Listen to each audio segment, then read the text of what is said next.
স্বাগত। আজকের ব্লগে আমরা যাচ্ছি কুতুব মিনার কমপ্লেক্সে। ঢুকে পড়েছি কুতুব মিনার কমপ্লেক্সের ভেতরে। এখানে প্রতিদিন খোলা থাকে সকাল 7টা থেকে বিকেল 5টা পর্যন্ত। এন্ট্রি ফি ভারতীয়দের জন্য 35 টাকা। 15 বছরের নিচে কোনো টিকিট লাগে না। কুতুব মিনার কমপ্লেক্সটা বিশাল বড়। আমরা কমপ্লেক্সের ভেতরে ঢুকে প্রথমে দেখলাম এদিকে যে মস্কটা বা মসজিদ আছে সে জায়গাটা বন্ধ। ওই যে দূরে দেখা যাচ্ছে কুতুব মিনার, ভারতের বলবো না, পৃথিবীর সবচেয়ে উঁচু ইটের তৈরি টাওয়ার, যা উচ্চতায় 72.5 মিটার। মোহাম্মদ ঘুরি রাজপুত রাজা পৃথ্বীরাজ চৌহানকে পরাজিত করবার পর সেই বিজয় উদযাপনের জন্য মামলুক বংশের প্রথম দিল্লি সুলতান কুতুবউদ্দিন আইবক এই টাওয়ারটি নির্মাণ কার্য শুরু করেন। তিনি প্রথম একটি তলা তৈরি করেন। তারপরে তার মৃত্যুর পর তার জামাতা ইলতুৎমিশ তারপরে 3টি তলা এবং শেষ 2টি তলা তুঘলক বংশের ফিরোজ শাহ তুঘলক শেষ করেন। কুতুব মিনারের সামনে দিয়ে এগিয়ে আসলে প্রথমে বাঁদিকে পড়ে আলাই দরওয়াজা। এই আলাই দরওয়াজা আলাউদ্দিন খিলজি তৈরি করেন। এটি চতুর্ভুজ একটি ডোম। আমরা এই যে আলাই দরওয়াজার ভেতরে খুব সুন্দর কিন্তু ইসলামিক কারুকার্য দেখতে পাই। এই আলাই দরওয়াজা থেকে আমরা বেরিয়ে এবার যাচ্ছি কোয়াত উল ইসলামের দিকে। এটি আদতে একটি মসজিদ ছিল। বলা যায় ভারতবর্ষের প্রথম দিল্লি সুলতানি রাজ প্রতিষ্ঠা করার পর এটাই প্রথম মসজিদ। ওই যে দূরে দেখা যাচ্ছে। ইউনেস্কো ওয়ার্ল্ড হেরিটেজের অংশ হিসাবে কুতুব কমপ্লেক্সের ভেতরে কিন্তু কুতুব মিনার ছাড়াও আলাই দরওয়াজা, আলাই মিনার, ইলতুৎমিশের সমাধি এবং এই কোয়াত উল ইসলাম ইত্যাদি। এছাড়াও একটি বিখ্যাত জিনিস আছে, সেটা হলো আয়রন পিলার। চলে এসেছি আমরা কোয়াত উল ইসলামের ভেতরে, যেটি আদতে একটি মস্ক ছিল।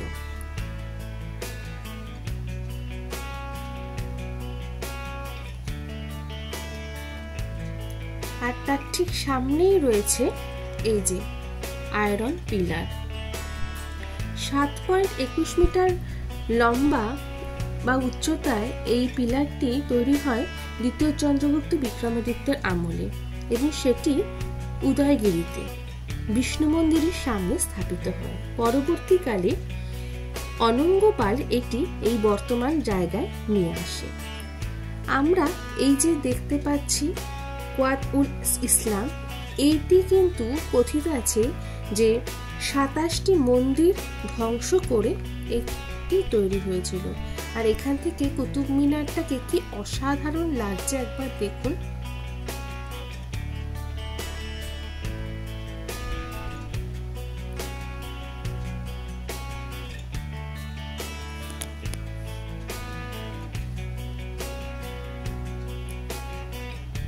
এই যে দেখুন, এএসআই এর আন্ডারে আসার পরে কিন্তু এই পুরনো জায়গা যে ধ্বংসপ্রাপ্ত হয়েছে সেখানে নতুনভাবে কাজ করা শুরু হয়েছে।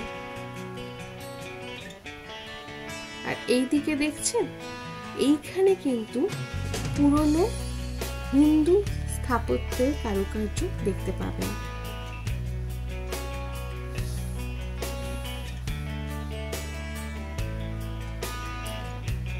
সেখান থেকে আমরা চলে এসেছি আলাই মিনার কাছে। এই আলাই মিনার তৈরি করেন আলাউদ্দিন খিলজি। তার উদ্দেশ্য ছিল এই মিনারটি কুতুব মিনারের দ্বিগুণ বড় তৈরি করবার, কিন্তু মাত্র 25 মিটার কাজ এগোনোর পরই আলাউদ্দিন খিলজির মৃত্যু ঘটে এবং তার পরবর্তীতে আর এই কাজ এগোয়নি। এইবার আমরা কুতুব কমপ্লেক্স থেকে বেরিয়ে চলে এসেছি লোটাস টেম্পলের কাছে।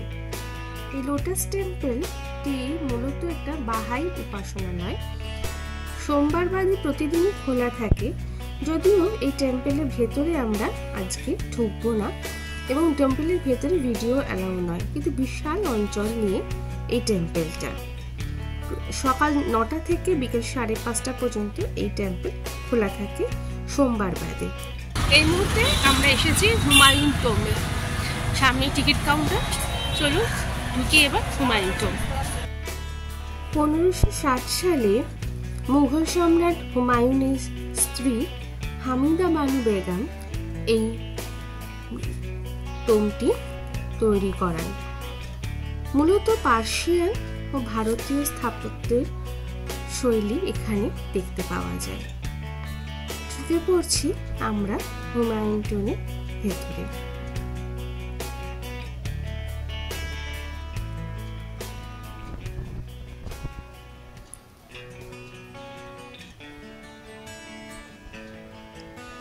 ঢুকতে সামনে এখানে একটা বড় ফোয়ারা আছে, যেটাকে ক্রস করে হুমায়ুন টোম্বের দিকে আমরা এগোচ্ছি।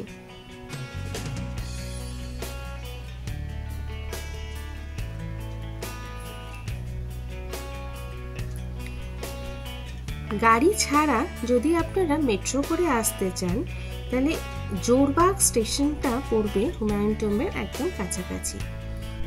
অনেকগুলো সিঁড়ি উঠে আমরা চলে এলাম এই চত্বরটার উপরে। একদম বিশাল একটা অঞ্চল নিয়ে কিন্তু এটি তৈরি। এটি মূলত ভারতবর্ষের প্রথম একটা বাগান চারদিকে দেওয়া একটি সমাধিস্থল। ইউনেস্কো ওয়ার্ল্ড হেরিটেজের আন্ডারে কিন্তু এই সমাধিস্থল পড়ে। বাদশাহ হুমায়ুনের পরবর্তীতেও যে শাসক পরিবারের সদস্যরা ছিলেন, তাদেরকেও এখানে সমাধিস্থ করা হতো। প্রায় 150টি কবর এই সমাধিস্থলের ভেতরে আছে। দেখছেন কি বিশাল অঞ্চল নিয়ে এই হুমায়ুন টোম্ব। বলা হয় তাজমহল তৈরির মহড়া নাকি এই হুমায়ুন টোম্ব দিয়ে শুরু হয়েছিল। আর এই নকশা প্রস্তুত করেছিলেন পার্সি স্থপতি মিরাক মির্জা গিয়াস। চলুন টোম্বের ভেতরে যাই।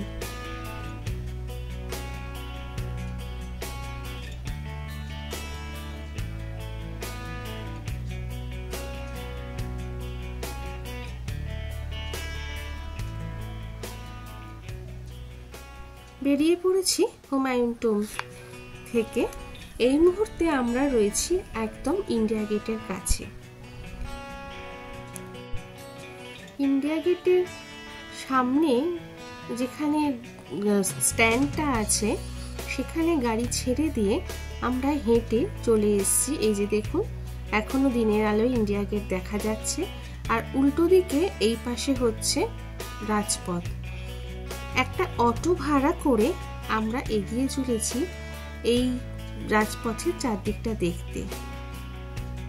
বর্তমানে আমরা বিজ্ঞান মঞ্চের সামনে দাঁড়িয়ে আছি। এরপরে কিছু কিছু কথা আপনারা আমাদের যিনি অটো ড্রাইভার দাদা ছিলেন তার মুখে শুনতে পাবেন।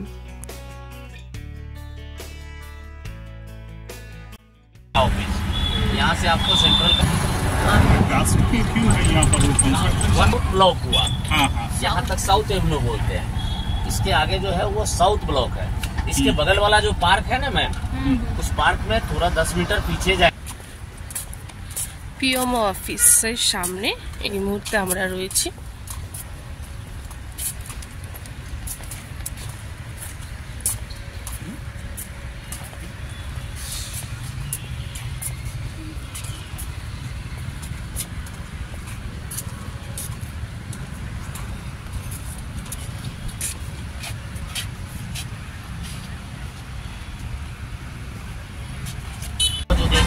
ये आपको न्यू पीएम हाउस बन रहा है। इस पे हेलीपैड से लेके सारा सुविधा हुआ है। ये जो देख रहे हैं ये सब ब्रिटिश गवर्नमेंट का बनाया हुआ है। हाँ हाँ।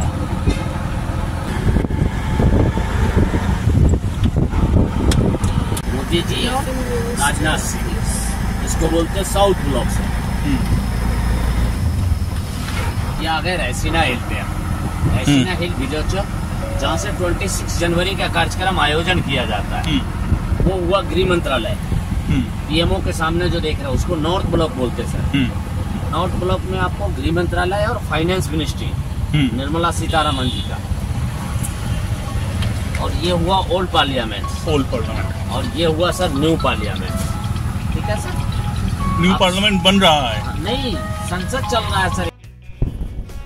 অটো দাদা আমাদেরকে নামিয়ে দিলেন ওই ইন্ডিয়া গেটের মুখটা সামনে থেকে একটু এগিয়ে গেলে টুয়ার্ডস পার্লামেন্টের দিকে আপনারা কিন্তু এরকম অটো দাঁড়িয়ে থাকতে দেখবেন কয়েকজনকে, যারা ভেতরে এখানে ঘোরাতে পারে। তো আপনারা কিছু টাকার বিনিময়ে, অবশ্যই সেটা দরদামযোগ্য, আমাদের সম্ভবত সপাচেক নিয়েছিল, আমার ঠিক মনে নেই, সেটা দিয়ে এই জায়গাটা ঘুরতে পারেন। এই যে এটা হচ্ছে ওল্ড পার্লামেন্ট, এই দিকটা হচ্ছে নিউ পার্লামেন্ট। আর আপনাদেরকে দেখাই এই যে পিএমও অফিস, আর ঠিক পাশেই এখানে কিন্তু রাষ্ট্রপতি ভবন দেখা যায়। দাঁড়ান আমি চেষ্টা করছি যদি আলোর মাঝখান দিয়ে দেখানো যায়। ওই যে দুটো লালের মাঝখানে একটা গোল্ডেন দেখতে পাচ্ছেন, আসলে আমি ঠিকমতো দেখাতে পারছি না বলে আমাদের যিনি অটো ড্রাইভার দাদা ছিলেন উনি আমাদের একটা আন্ডারপাস দিয়ে নিয়ে যাচ্ছেন। দেখুন কি সুন্দর জায়গাটা। সেই আন্ডারপাস দিয়ে নিয়ে গিয়ে উনি আমাদের একটা জায়গায় নিয়ে আসছেন যেখান থেকে খুব সুন্দরভাবে রাষ্ট্রপতি ভবনটা দেখতে পাওয়া যাবে। চলুন সেখানে যাই।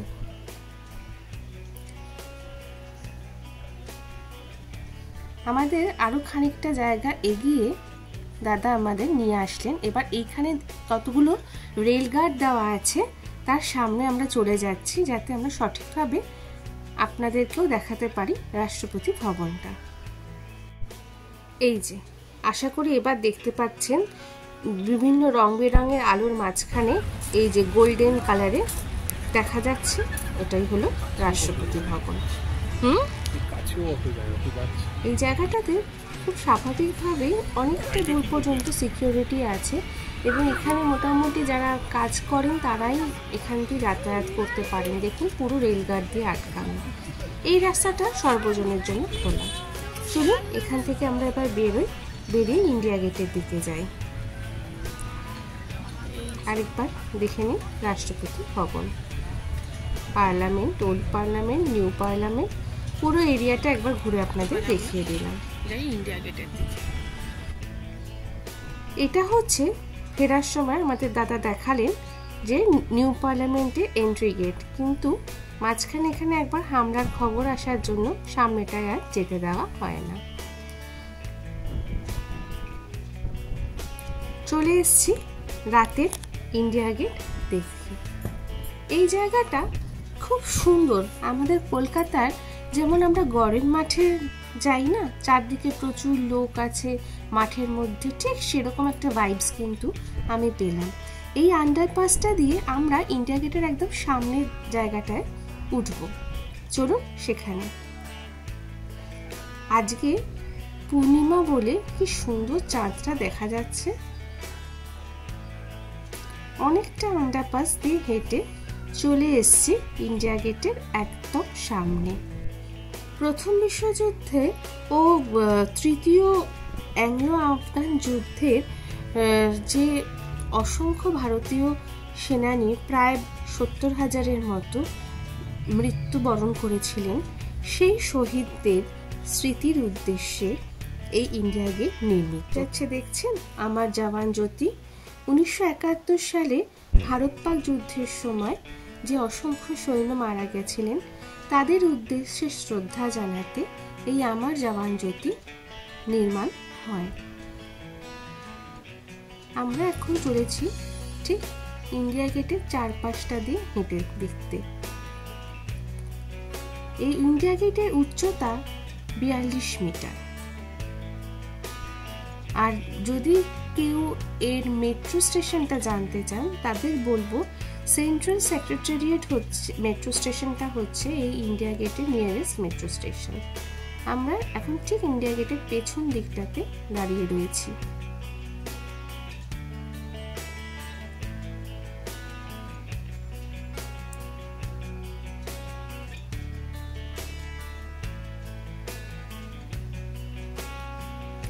আর এই যে সামনে আছে আমাদের আমার জওয়ান জ্যোতি। আজ দিল্লি ট্যুরে তৃতীয় এর শেষ দিন। আমরা যাচ্ছি জাস্ট দুটো জায়গা, এক পিকে মুভি বিখ্যাত অগ্রসেন কি বাউলি, আর দ্বিতীয়টি অক্ষরধাম টেম্পল। এর মধ্যে যতদূর আমার ধারণা অক্ষরধাম টেম্পলের হয়তো ভেতর দিকে ভিডিও অ্যালাউ নয়, তাও চলুন আমাদের সাথে ঘুরে আসি অগ্রসেন কি বাউলি। চলে এসেছি আমরা অগ্রসেন কি বাউলি। প্রতিদিন সকাল 9টা থেকে বিকেল 5:30 পর্যন্ত এটি খোলা থাকে। আর এটি নিয়ারেস্ট মেট্রো স্টেশন হচ্ছে কি বারাখাম্বা রোড মেট্রো স্টেশন একটা, যেটা এখান থেকে হাঁটা দূরত্ব। এছাড়া জনপদ মেট্রো স্টেশনে এর কাছাকাছি রয়েছে। চলুন ঢুকে পড়ি বিভিন্ন বলিউড মুভি খ্যাত অগ্রসেন কি বাউলি।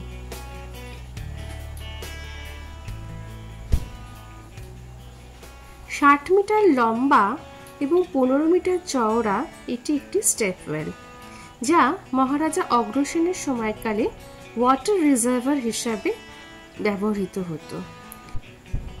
এর আর্কিটেকচারটি এটিকে অত্যন্ত জনপ্রিয় করে তুলেছে বিভিন্ন বলিউড সিনেমা।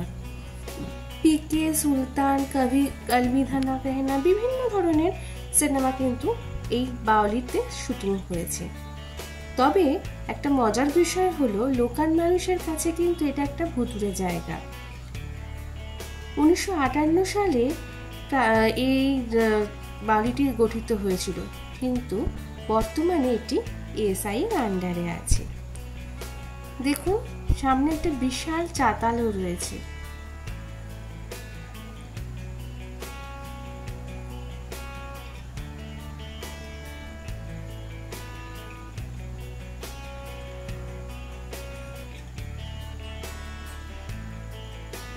চলুন এবার আমরা এই বাউলি থেকে বেরিয়ে যাই অন্যদিকে।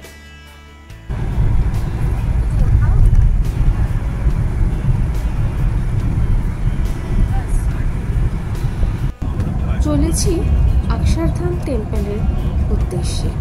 তবে অক্ষরধাম টেম্পল আপনাদের কিন্তু আমরা বাইরে থেকেই দেখাতে পারবো। ওই যে দূরে দেখা যাচ্ছে। টেম্পলের পার্কিং লটে এই যে টেম্পল সমানে মাইকিং করে যাচ্ছে মোবাইল অ্যালাউড নয়, এবং ওদের কিন্তু একটা নোটিশ আছে। তাই জন্য অক্ষরধাম টেম্পলের ভেতরটা আপনাদের দেখাতে পারছি না। বেরিয়ে পড়েছি। এখান থেকে আমরা যাচ্ছি রাজঘাট।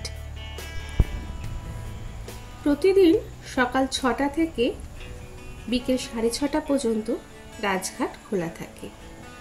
প্রস্থ সিকিউরিটি চেকিং হয়ে গিয়ে এবার আমরা যাচ্ছি ভেতরের দিকে।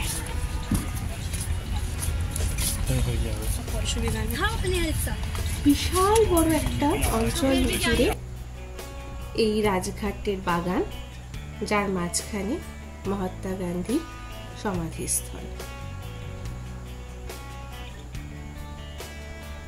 ওই দেখুন প্রচুর বাচ্চারা এসছে, কিন্তু দূরে দেখা যাচ্ছে মহাত্মা গান্ধীর সমাধিস্থল। 1948 সালে মহাত্মা গান্ধীকে হত্যা করার পরে এই রাজঘাটেই তার দাহ করা হয় এবং সেখানে সমাধিস্থল নির্মিত হয়। এখানে কিন্তু খালি পায়ে আসতে হয়। তার স্মরণে এই সমাধি ক্ষেত্রটি একটা কালো মার্বেল পাথর দ্বারা আবৃত। সমগ্র বাগানের ঠিক মাঝখানে এই সমাধিস্থলটি। বিশ্বজুড়ে মানুষ আসেন এই সমাধিস্থল দর্শন করতে। আর এই সমাধিস্থলের মাঝখানে দেখুন লেখা আছে হে রাম। উনি শেষ নিঃশ্বাস ত্যাগের সময় এই শব্দ দুটি উচ্চারণ করেছিলেন। আর এই স্থিতচম্বের পেছনে দেখলেন একটি চিরন্তন শিখা জ্বলছে। গান্ধীজির ধারণা এই শিখার মতোই অক্ষয় থাকবে বলে মনে করা হয়। আমাদের দিল্লি ব্লগ এখানেই শেষ করছি। যদি ভালো লেগে থাকে অবশ্যই লাইক, কমেন্ট, শেয়ার এবং সাবস্ক্রাইব করবেন। দেখা হবে খুব শিগগিরই পরবর্তী আরেকটি ব্লগে। সবাই ভালো থাকবেন, সুস্থ থাকবেন। নমস্কার।